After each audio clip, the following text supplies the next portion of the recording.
Guys, tuwing pumasok tayo doon sa loob, doon bali sa opening ng Zigzag Park ng Atimonan. Ito yung mga konseptong nasa loob niya. Ito dito sa Buhaya, tapos akit tayo doon sa may parte ng Agila. So, ito na rin sa mga konseptong nandito sa park na to. Mag-i-enjoy kayo dito, maganda talaga. Although, replica na lang, mga statue na lang, pero maganda ang setup niya talaga. Mag-i-enjoy ka kahit hindi totoong gumagalaw sila. So, tara, akit tayo. Cellphone mo. Nandito. Parang hirap umakyat. Uy, sanay ka sa bundok.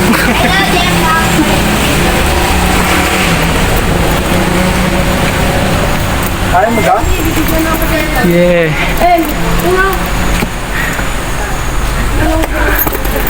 Pinasyalan po namin ang mga kamag-anak ni Robin Tagalog.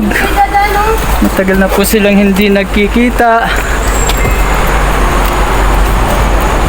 So guys, isa ito yung ginawa nilang mga replica na dito sa Atimonan ng Zigzag Park. Yung ang ganda, kahit hindi in reality. Pero ganito yung mismong original ka dati na.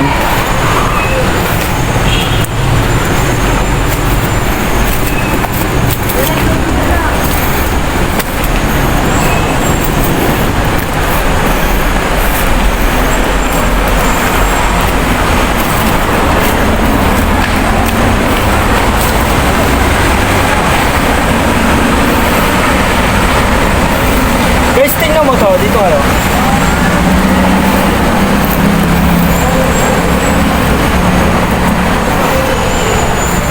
Guys, tingnan mo to. Sipin mo kung gaano kaganda ang lugar nito.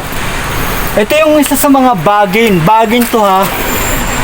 Ibig sabihin lumalaki ng ganito kalaki ang bagin kasi hindi siya nasasalaulan ng tao, hindi siya nagagalaw. Imagine ha, ang laki oh. Yung binibitinan ni Tarzan. Ni Tarzan, lumalaki siya ng ganito kalaki. Oh, more than this. Mas lumalaki pa siguro dito. Ganyan kaganda ang kalikasan kapag hindi natin nasasalaulan, hindi natin nagagalaw. Naprepreserbado. Maaaring sa another generation, yung iba yung mga bata makikita pa to. Basta wag lang natin putulan, di ba? Kaya napakaganda ng kalikasan talaga. Talagang mamamanga ka talaga, hahanga ka talaga. So dito pa,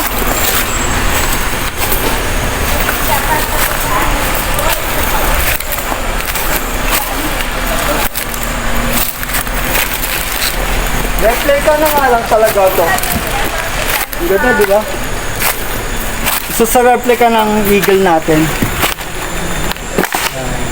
So yun guys, tingnan nyo, yun yung baba. I-explore mo yung baba. Ganyan kaganda sa baba. Yan. Alam nyo ba guys, may kwento ko sa inyo. Yan. Alam nyo ba guys, dito sa lugar na to, dito sa may daan ito, sa Atimonan, ang bus na BLTV ko noon, na biyaheng Bicol to Manila, dito yung istorya na kung saan marami nakakalam yung istorya ngayon na kung saan nilunok ng sawang malaki yung babae na umihi dito. Dito yon nangyari dito sa parting dito. Noon, alam mo naman mga babae, pag-ihi, syempre masela niyan, medyo tatago na ko ito. Matagal na naghihintay yung bus, so hindi ngayon dumarating pa yung babae, nawala yung babae, tsinelas na lang na yun. So, alam nyo, kinain siya ng ganito kalaki ng sawa guys. Ganito kalaki. Yan, yung puno na yon. Ang punong yan. Ganyan kalaki guys ang kumain Yung nakatumba na puno. Ayan, ganyan kalaki. So ang naka-discover na lang sa kanya yung mga sundalo, hinanap siya, hinanting siya ng mga sundalo. So ang nakapatay sa sawa ay mga sundalo, pinagbabaril ng mga sundalo yun. Dito naganap yun sa lugar na to. Pero sa ngayon siguro wala na rin masyado kasi masyado matao na hindi na siguro lalabas yung ganong kalaking uri ng ahas. Pero dito nangyari yung story nga sa may pagpipilo dito yun.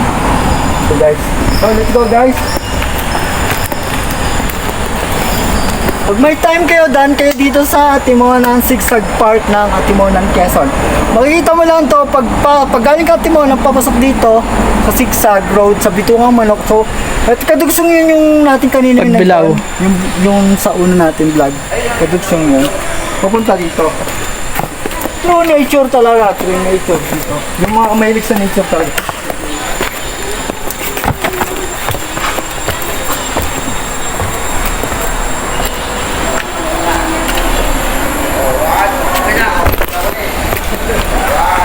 Picture din tayo sa Timonan mamaya. Sa Timonan.